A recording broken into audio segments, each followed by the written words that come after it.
daw po, sir. February 6. Nabigyan ng copy ng mga senator. Thursday? Okay. Nabigyan na nung nagdaang linggo ng kopya ng impeachment complaint ang mga miyembro ng Senado. Uploaded na rin sa website ng Senado yung actual na impeachment complaint kabilang yung mga annex nito. Kinokonsidera ko itong public document at marapat lamang na isa publiko. Hindi naman ito private crime na tinatawag na dapat limitado lamang ang makakakita o makakabasa. Sir, na-verify na ba yung mga signatures? Sabi ko kasi, check kung... Visually na-verify na yung lahat ng 215 signatures na wet signature nga. Tiningnan niya ng hindi bababa sa 4 na tao, ng hindi bababa sa 2 beses kada tao. Pero dagdag doon, nag-procure pa kami nung app, kasi may app na may AI app na para makita kung wet signature nga ba ang nasa papel o ito ay e-signature. Just to further validate. Pero yung initial na ripaso nito, using a visual perusal, wet signature lahat ng 215.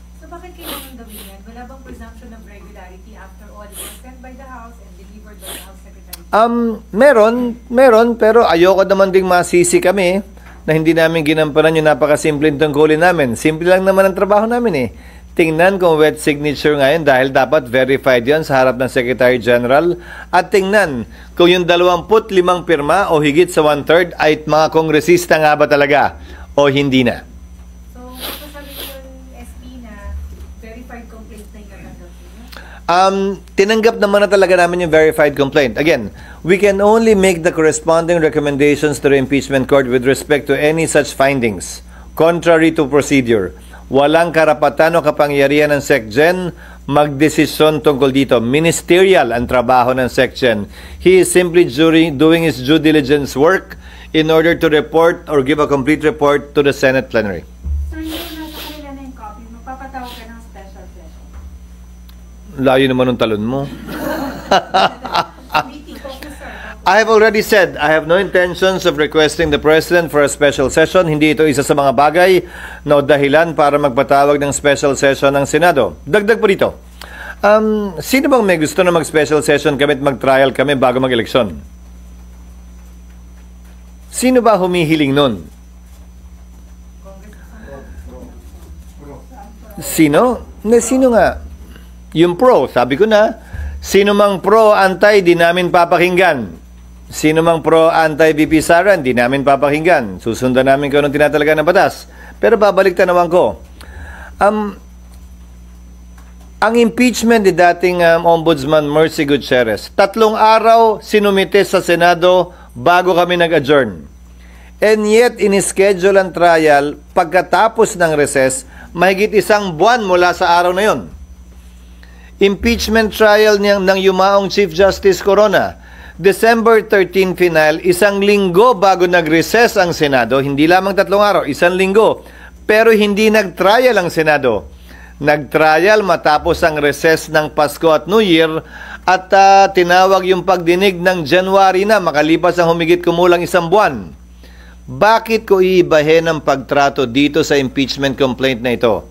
Hindi ito espesyal, hindi ito kakaiba. Ang tingin dapat namin dito, ordinaryong impeachment complaint lamang laban sa isang impeachable officer. Pare-pareho lamang silang impeachable officer sa pananaw namin.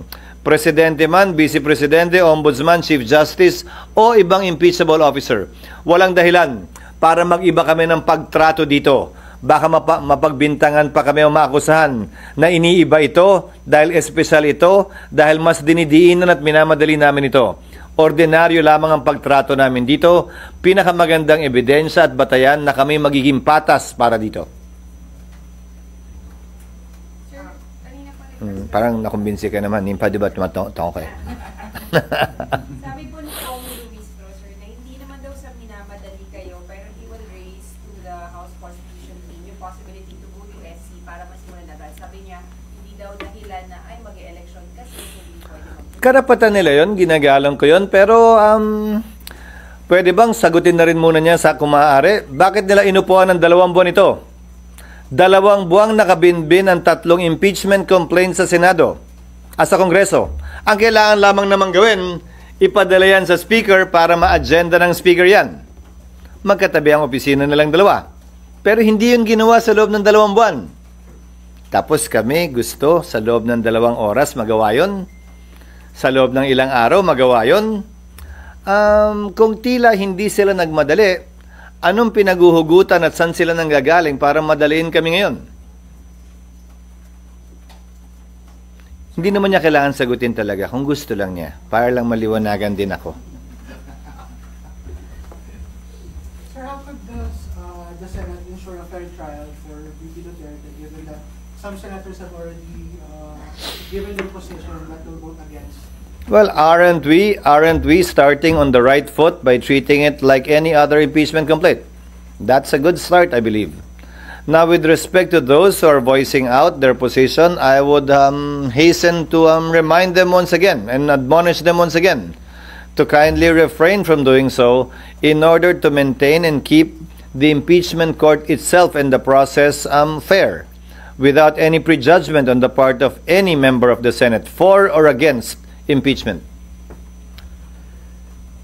Sir, sa rules of impeachment, ano-ano po yung mga items na kailangan nyo pang ayusin? Nag-mention already yung judicial affidavit. Yung pre-trial briefs na isasubmit, yung halimbawa para hindi mag-aksaya ng panahon, yung pag-otorisa sa presiding officer kung nanaisin nila, na gawin lahat ng mga kailangan gawin to take proper order of the subject of impeachment, kabilang na ang pagpapasagot sa nasasakdal, ang pagpapayag ng pre-trial briefs na may sagawa na, upang sa gayon pagpasok ng bagong Senado ng 20th Senate ay talagang dire-diretso na sa trial at wala nang pag-aantala pa na kailangan nating antabayanan at intayin.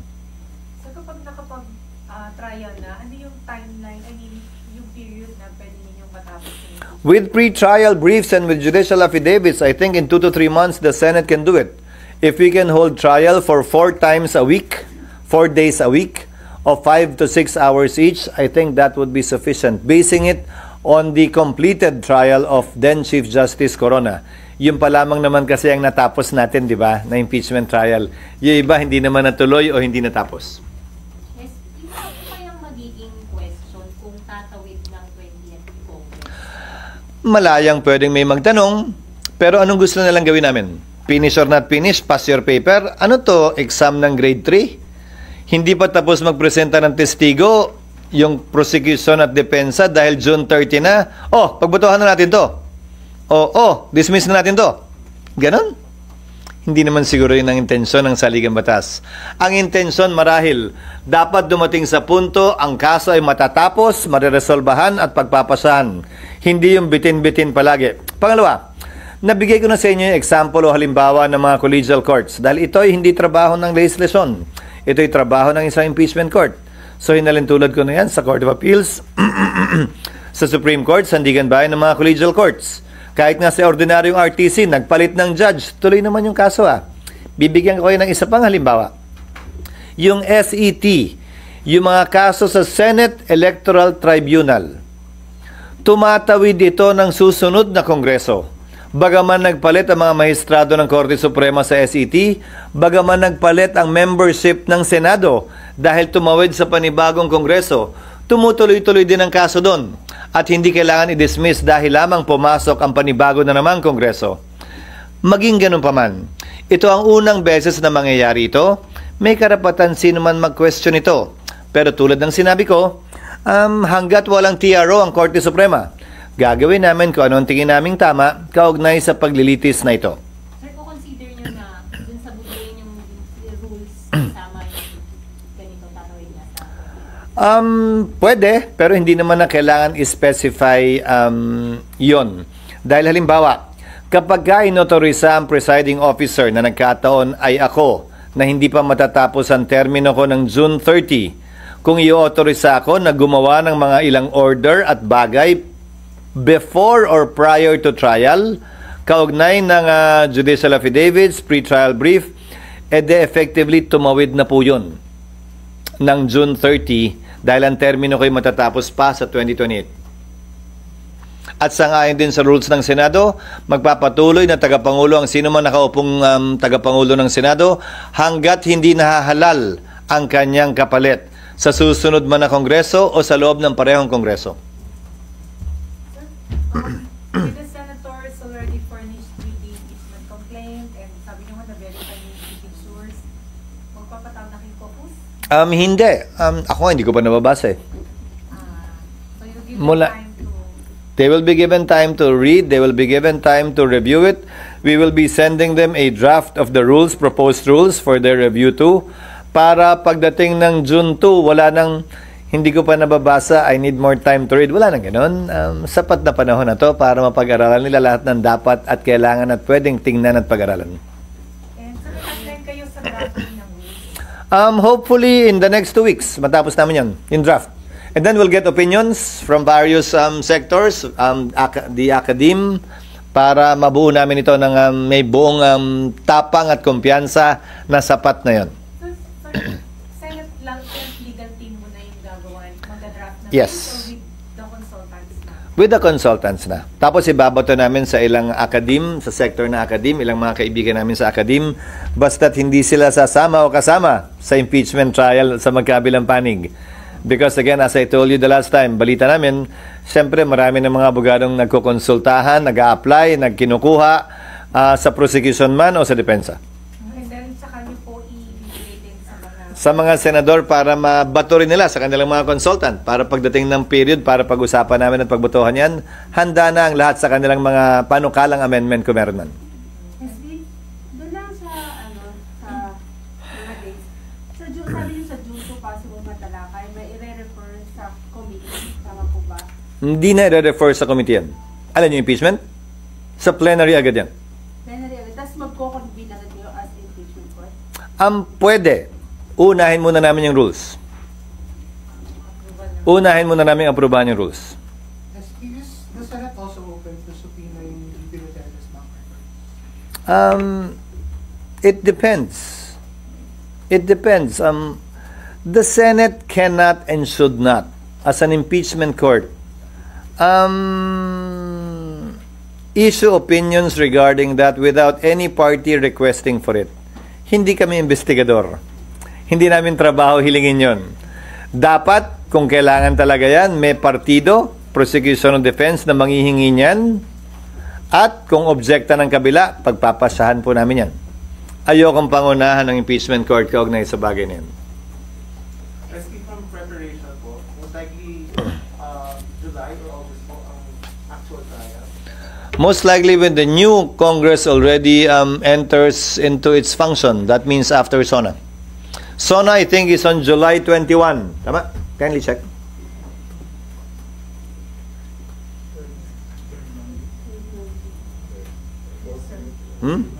SONA is on July 21, so trial will commence after that date.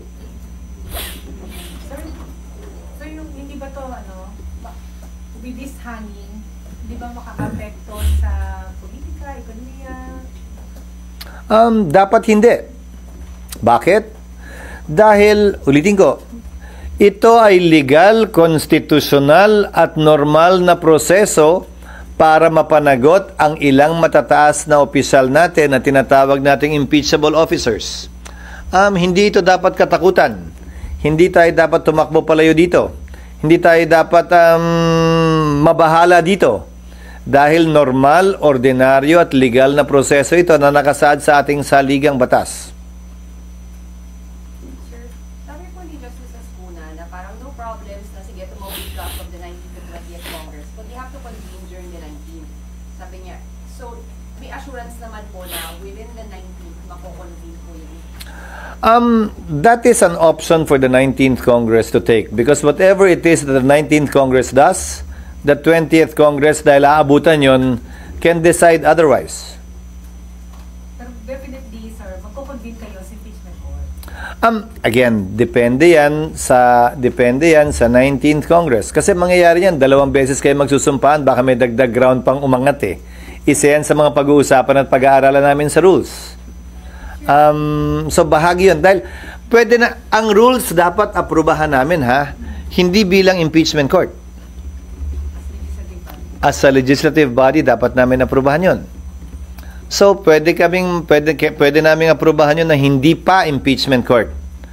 At dahil kinakailangan lamang naman ng impeachment court sa trial, lahat ng mga kailangan gawin bago mag-trial, hindi pa naman kinoconvene ng impeachment court. Again, by analogy, let's draw from history. Nung panahon ng corona impeachment, hindi pa yata nagko-convene, kung tama ang pagkakaalala ko, anong impeachment court, nag-issue na ng mga summons ang Senate President habang recess para hindi na mag-extend ng panahon. So pwede rin gawin yun dito. Kung pagpapasahan ng 19th Congress na kailangan mag-convene muna tayo bago magawa yan, decision ng 19th Congress yun. Depende nga kung ano yung may ilalagay sa rules namin. So sir, dun sa timeline, pag June 2, after June 2, nag-refer, mag-convene. Again, don't be confused about and stuck with convening. Kahit mag-convene yung impeachment court, anong gagawin namin? Ang unang-unang gagawin pagkatapos ng rules, papadala ng summons ang nasasakdal. 10 araw para sumagot kung hindi siya hihingi ng extension. Pag humingi ng extension, malamang pagbibigyan naman yun ng isa. Ngayon, pagkatapos nun, 10 araw din para magsumite ng reply. Baka humingi din ng extension. Pagkatapos nun, baka humiling naman yung nasasakdal ng pagkakataon magsabit ng rejoinder. Hindi ko alam, pero karapatan niya yun. Karapatan din ng prosecution magsabit ng rejoinder. Karapatan din ng magkabilang panig kung tingin nila minahis pa silang sabihin o isumite na pleading, magsumite na tinatawag nating ad cautela pleading. So, mahaba pa yun eh. Tapos magpi-pre-trial. Maghahanda sila ng judicial affidavit, pag-uusapan nila kung ano yung mga admission na pwede na lang sabihin, hindi na kailangan patunayan yan para hindi humaba. Okay na kami dyan, tanggap na namin yan. Kaya nga ang tawag pre-trial, di ba? Kasi hindi pa trial pre. Before trial. So, ang dami pang gagawin bago yung actual impeachment court ay kinakailangan umupo at dinggin ng anumang bagay. At sa loob ng 6 na araw, maski na 30 araw, baka hindi pa matapos yun. Yan yung sinasabi ni Senator Coco, ang ating minority leader, na in-interview niya na 10 days. Ubus na yung June 30 Bago magsimula kasi ang trial, kailangan lahat yun matapos muna. Kaya nga pre-trial ang tawag doon. Pero at least, ST, definitely, makaprobahan yung rules, makakapanumpa kayo sa impeachment charges. And then, baka nga hindi pa kailangan dahil kung nakalagay sa rules na pwede nang gawin lahat yan, kung nakalagay sa rules na pwedeng gawin yan ng presiding officer nang hindi kinoconvene ng impeachment court, posibilidad yon. Ayoko lang pangunahan. Ngayon pag sinabi din naman ng mayoriya na convene tayo, authorize ka namin, pwede rin yun, nasa sa kanila yun. Ayokong pangunahan. Kasi nga itong proposed rules na to, isusumite pa lang namin sa kanila. Sorry. Kasi pa sabi ni, as po na rin po ulit to, sir. Sabi niya, palagay daw niya magkakaproblema kung hindi masimula ng 19th Congress. Kasi raw po, it's possible na yung mga pumirma na congressman hindi na manalo. So hindi na 1/3, hindi na kompleto. So kailangan... We will cross the bridge when we get there. Because at any point in time, dahil tumawid nga, the new Congress can always vote to withdraw the impeachment complaint. What is preventing them from doing that? But even if they do so, the decision to allow it is still the decision of the impeachment court. Nasa amin Hindi sila pwedeng mag-withdraw nang sila lang ang magdedesisyon. Without prejudice, with prejudice, ano ba yan? Pero yung kinakailangan boto sa aking pananaw, bagaman wala yan sa saligang batas, must be more than 2/3. It must be more than 2/3 vote dahil dapat less than 1/3 na ngayon yung may iiwan. Higit sa 2/3 yung may gustong i-withdraw yon. Pero sa dulo, decision pa rin ng impeachment court yan. Hindi porkit gusto nilang withdraw, automatic mawi-withdraw yan. Pero sir, di ba yung capacity nila sa pagpapile ng complaint is because they are congressmen. So what happens kung sa pagpasok ng 20th sa Congress, hindi na sila congressman, wala nang one... Again, that is a subject matter for the impeachment court to decide. Kung less than 1/3 na lamang yung nanalo, matapos na eleksyong ito natatawid sa 20th Congress, if the proper motion will be made by either side pagpapasa ng impeachment court yan. Kung i-dismiss na or... To my mind, we cannot do that and we should not do that motu proprio or on our own. Someone should ask for it. Again, the court generally should be a passive body. Meaning, pagpapasahan namin kung anong ilalagay sa harapan namin para pagpasahan. Hindi para sa amin na pangunahan ng magkabilang partido at panig na gawin nyo to, wag nyo gawin to, wag nyo gawin to. Bago kami may gawin, dapat may humiling. Dapat may humiling either from the Senate Or from the parties. I would prefer that it come from the parties. So, SP, kung matatapos yung June 30, tapos hindi pa kayo napagsigawa ng pre-trial, wala mangyayaring impeachment trial during pwede yung Congress. Pag sinabi mo ang trial, ang pre-trial, hindi trial. Hindi Kaya nga pre-trial eh, hindi ba siya trial? Wala kayo proseso hanggang June 30, tapos na yung term nyo. Pwede yung Congress, wala na kayong trial. Wala mangyayaring trial. Ganun po ba? Wala akong sinabing ganun. Saan galing yun? Tumalon ka na naman eh. Tumalon ka na naman. Hindi na po na pang grade 3. Ubus na kasi yung oras nyo, SP, diba? Doon pa lang sa pag-usapin ng documents sa proseso. Sinabi ko na sa inyo, di ba? Ministerial ang pagtanggap namin ng impeachment complaint. Nasa Senado na yan. Anumang disposisyon niyang kasong yan, impeachment court na ang magpapasya. Dinismiss ba? Hindi naman. I-dismiss ba namin kung hindi namin matapos lahat ng kailangan gawin? Malamang hindi. So, sino ka, siya o sila para magsabing wala na? Hindi pa pinagpapasahan ng impeachment court. SP, kasi siguro gusto namin mag-picture SP na kung kahit one day makapag-convene kayo in one day. Wala ngang anong gagawin nga. Anong gagawin? Hindi naman kami pwedeng tumanggap ng testigo. So, Wala kaming gagawin. so walang maaasahan na at even No, one day. depende nga sa magiging impeachment rules na mapapasa. Kaya nga dapat una muna yon. Pag sinabi ng impeachment rules, dapat convene muna. E di magko-convene kami. Bago itong lahat ng tumagawa, e di magko-convene kami. Pero pag hindi yun ang nakasaad sa rules namin at pwede na namin gawin to nang hindi nagko-convene, e di hindi kailangan mag-convene. But make no mistake, the Senate already has jurisdiction over the subject matter of the impeachment complaint. Sir, mangyayari ba yung mag-o-oath na yung mga senators? Kayo naman, picture lang ang habol nyo at video. Wala namang kinalaman yun doon. That is not our concern. Sure.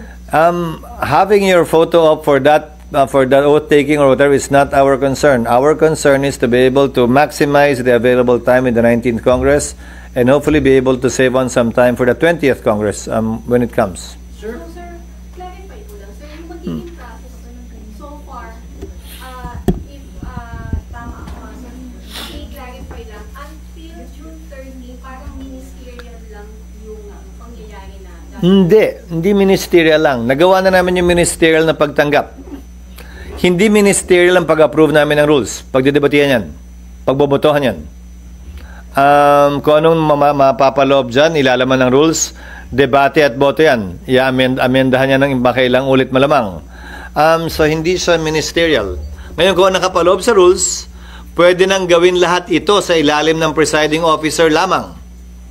E di, hindi kailangan mag-convene. Pag sinabing dapat mag-convene muna kami para masimulan, e di, hindi nang susundin namin. Pero wala pa yun sa rules ngayon.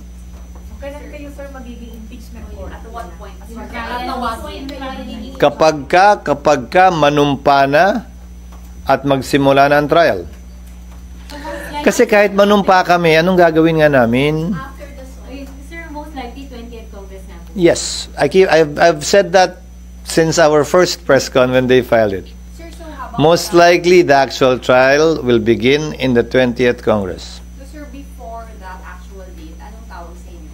Walang term. Hindi pa kami impeachment court. Dahil nga hindi pa sumusumpa.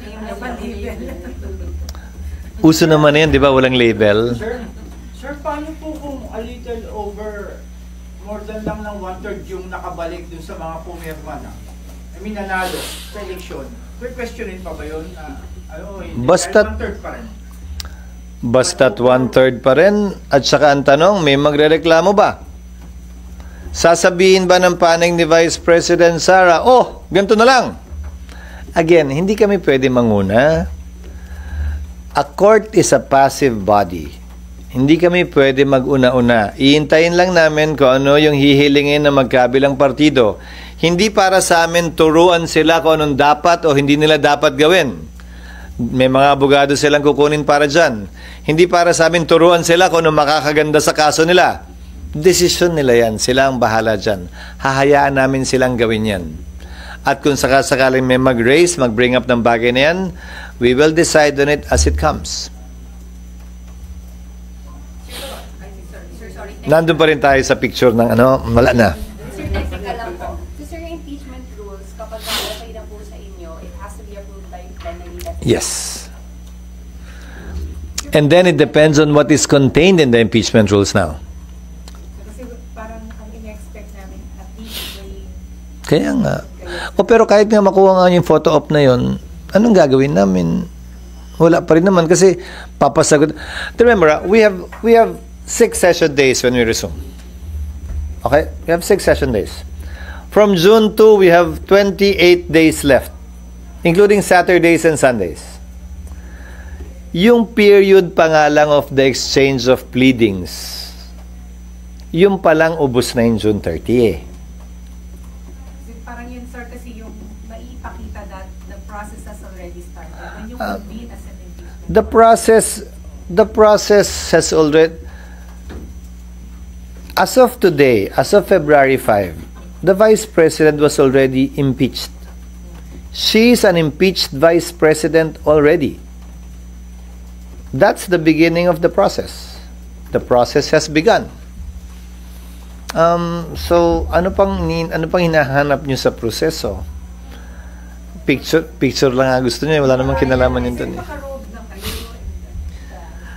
Kaya nga darating yun, it will come. Pero hindi naman yan minamadali dahil lamang gusto niya ng photo op. Hindi naman ganun yun. June 30. Again, Hindi naman nangyari hanggang June 30 or after na. depende nga sa rules na aprobahan namin. Pero kung ako tatanungin nyo, wala pang trial eh. Ay, na INC, sir. Sir, yung INC. Ne, wala pa kasing trial eh. Walang gagawin eh. Wala pang gagawin yung court mismo.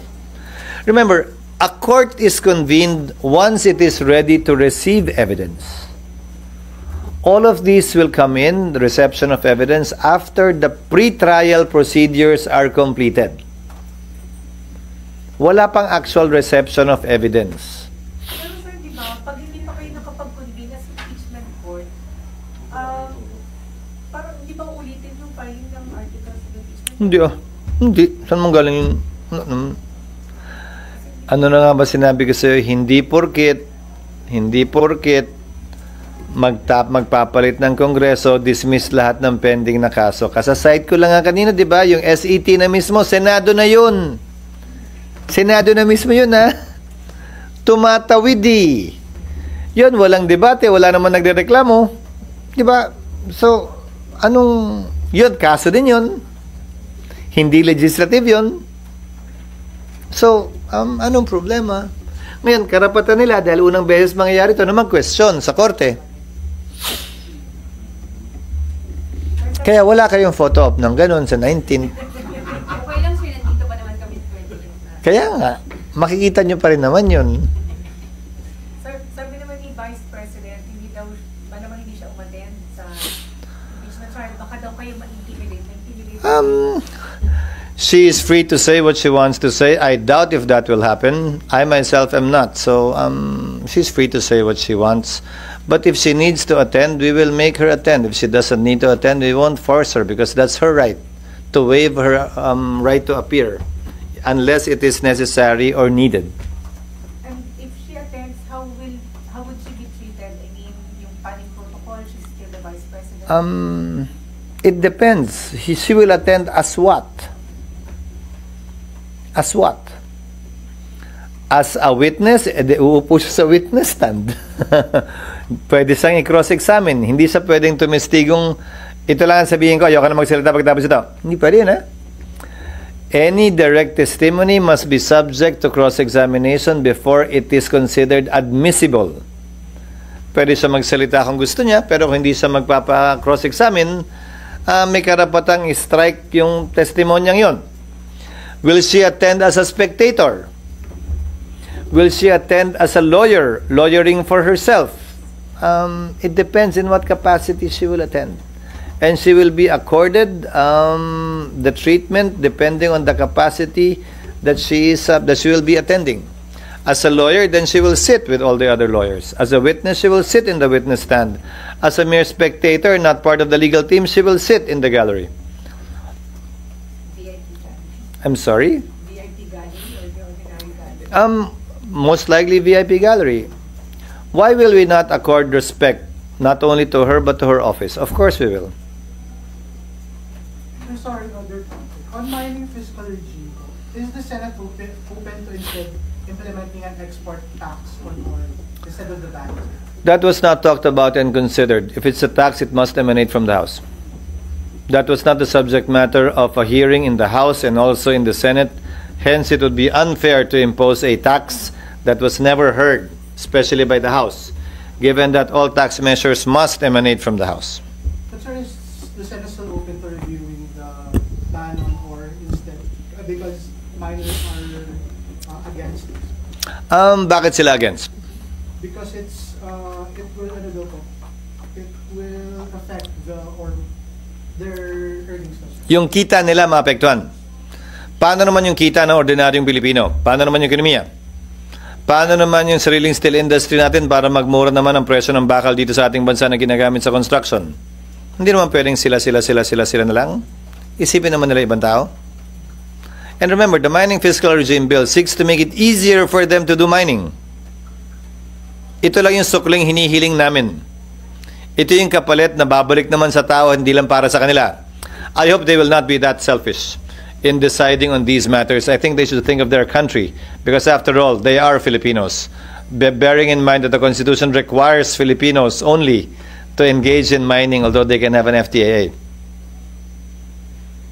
Sir, yung merong announcement ng Malacanang for a new appointee sa COMELEC coming from... Meron na ba? Parang wala pa. Meron isa from si Attorney Kasinga, who is from the Law Department. Hmm. Is that on the right track na magagaling na mismo sa loob ng... Yes, pinanawagan ko yan. Sinagot ko yung suwestyon ng isang abogado na dapat daw manggaling sa rekomendasyon ng oposisyon yung mga ipapalit. Ang sagot ko'y hindi dapat manggaling sa hanay ng oposisyon o ng administrasyon. Kung ako ang tatanungin, dapat kumuha ng tigaloob.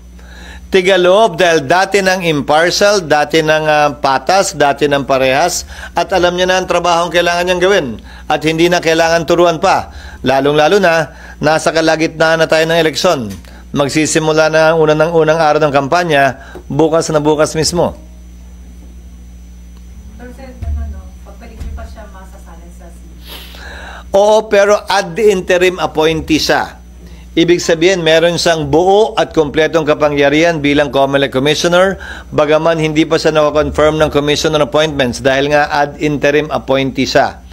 Pag-resume namin, kung siya'y hindi makakonfirm o yung pangalawa hindi makakonfirm, kailangan siyang i-repoint uli ng Pangulo pag-recess namin para mapagpatuloy niya yung kanyang trabaho habang kami naka-recess hanggang bago mag-SONA. Sir, may humingi na lang support sa inyo dun sa mga re-election ni Senators na sa kanilang kampanya. Wala. Ang nagpa-endorse pa lang sa akin nung huling araw si Tol. Nag-video kami dyan sa opisina niya. Si Tol lang yun ang hingi ng ika nga formal na endorsement. Bagaman niyaya ko ang lahat ng mga kasamahan kong re-electionista sa Senado, maski na yung mga kaibigan ko na tumatakbo, na magiging karangalan kung tanggapin sila sa aking lalawigan, ang lalawigan ng Sorsogon, kung sakasakaling mapapadpad sila doon at ako'y nandun din. Sir, may sinabi kayo kanina na sigurado na or check na lilipat ang Senate sa new building. Ang tina-target namin ay late 2026 or late 2027. Hindi aaga, ng December 2026 at sana hindi na lumampas ng December 2027.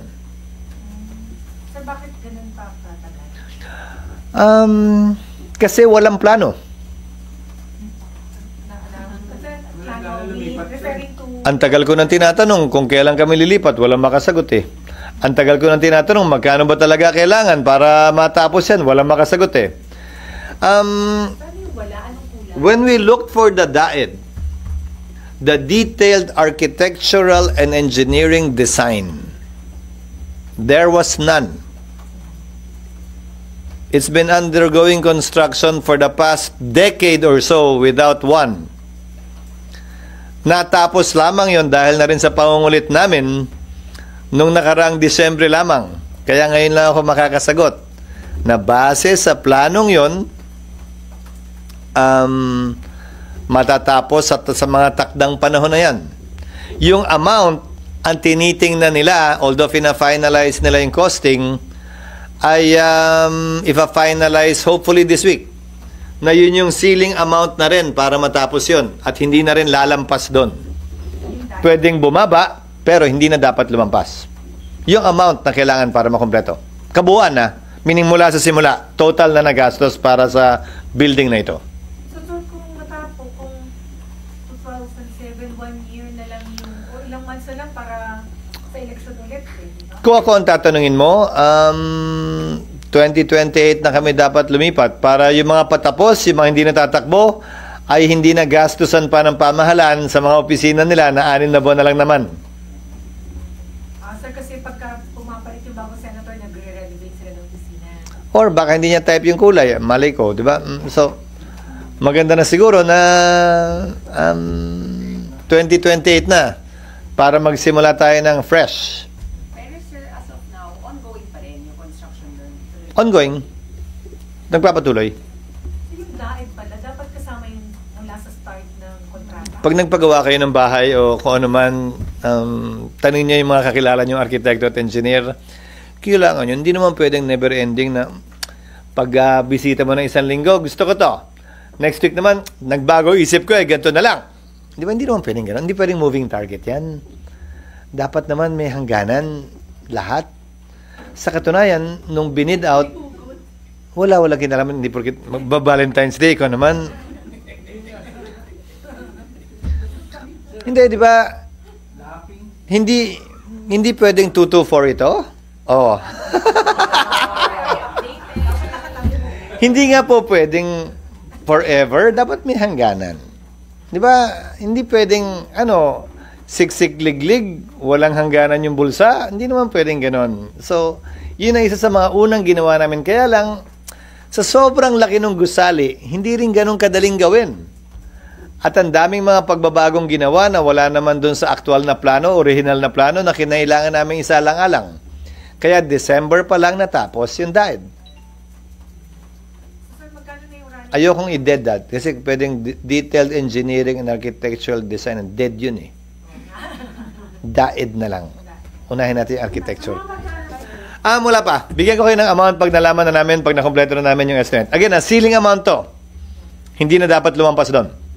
Pero For sure na yun. Hindi I'm sorry? na nalalampas. Hindi na dapat lumampas doon. Pero meron, sir, allocation for this year. Merong allocation for this year. Kulang pa rin yun. So, yung final allocation will be in 2026. Sure na-consider na yung inflation doon? Just in case? Lahat finactor in na. Doon sa cost estimate. Yun pa yung isang problema.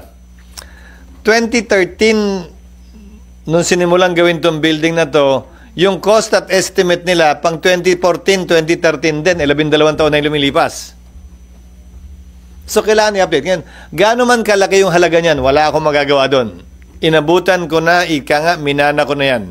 Kailangan ko na lamang isaayos at tiyakin na sa abot naming makakaya, malimitahan yung dapat gastusin para matapos yan. Hindi rin ako papayag na maging white elephant yan. Ika nga, na nakatayo lang, nakatiwangwang at hindi magagamit. Bye-bye.